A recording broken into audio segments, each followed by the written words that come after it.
camping serye na naman tayo. Nandito tayo sa Borawan Island, dito sa Padre Burgos, Quezon. Nagluluto si tatay ng aming tanghalian today. Hi! Hi kuya! Ellie! Nasa si Ellie? O, diba? Ang ganda dito. Ang daming tao today. Oh. Kagabi, kahapon, dumating kami dito.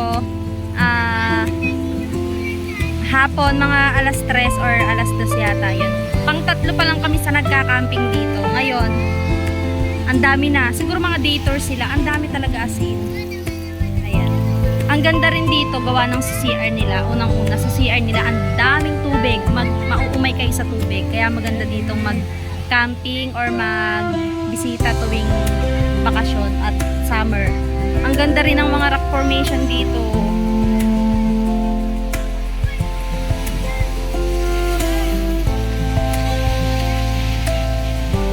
Ayan. Mga rock formation dito. Ayan. Sobrang init pa ngayon. Sobrang ganda ng panahon dito sa atin, sa Laguna. Maulan. Ito, maaraw. Maganda rin. 10 pitch, nag 10 pitch lang kami dito sa gilid. Ayan. Ang aming tent. Diba? Nakaligo na rin kanina. So, mura dito guys. Ang 10 pitch dito ay 200 per night. Tapos ang entrance ay 200 pesos. 220, ganun. Tapos walang bayad ang 5 years old pababa. Maganda rin dito. Ang daming puno. Sobrang hangin. Nakaka-refresh talaga. Babalik pa rin kami dito. Sa apat na yung napuntahan namin dito sa Quezon. At ito yung isa sa pinaka the best talaga. Maganda rito. Ayan. Nagluluto si tatay ng aming tanghalian. Maya-maya kakain na kami. Ayan. Update tayo mamaya.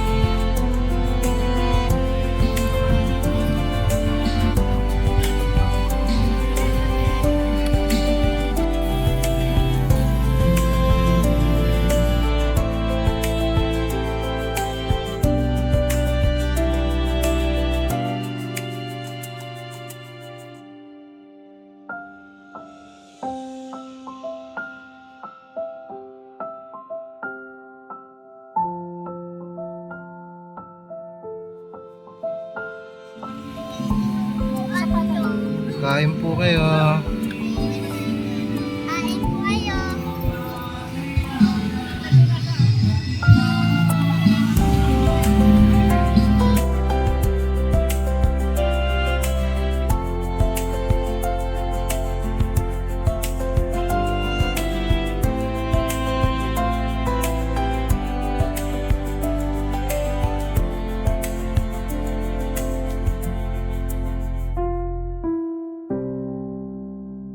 At dahil day 1 nga namin dito, kaya i-enjoy rin namin yung aming pagpapahinga. Bali mag 2 days kami dito. Bukas, uuwi na rin kami ng hapon kasi may pasok na ng Monday. Ang tagal namin hindi nakapag-camping. 1 buwan halos. August ang last na camping namin. Tapos ngayon na lang ulit kami nakabalik kasi may mga happenings kaya hindi kami nakapag-camping. Nakakamiss rin. At saka maganda rin yung nagre-refresh tayo ng isip natin kasi sa sobrang dami sa trabaho, tas sa araw-araw. Kaya maganda rin yung nagre-relax. Kahit walang budget, pwede tayong mag-relax. Basta hanap lang tayo ng mga lugar na pwede nating pag-campingan or kung saan tayo mare-relax, ganyan. Dito namin nagustuhan sa Borawan pumunta kasi marami din kaming napapanood sa ibang video na maganda nga dito, ganyan. At talagang maganda talaga dito. Tapos affordable din yung mga renta nila dito, ganyan. Tsaka hindi na kailangan mag-rent ng upuan, ganyan. Pwede kang manghiram ng upuan, hindi mo na kailangan irentahan katulad sa ibang resort or sa ibang camping site na anything na kailangan nyo is may bayad. Tapos yung sa CR niya, maganda talaga yung sa CR. Unang-una talaga, pag nagka-camping kami, yun ang pinaka ano namin, kailangan may tubig kasi mahirap talaga pagka walang tubig sa camping site. Yung ano, yung timba-timba lang, mahirap. Kaya mas maganda talaga hahanap ng camping site na ano yung tubig. Sobrang magagamit talaga. Kasi importante, lalo na meron kaming mga bata, ganyan. Maganda rin dito kasi kahit gabi, ano talaga, may bantay talaga dito kahit gabi.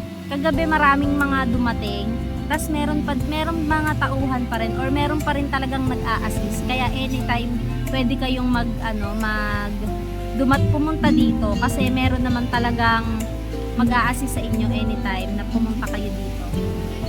Ang ganda dito.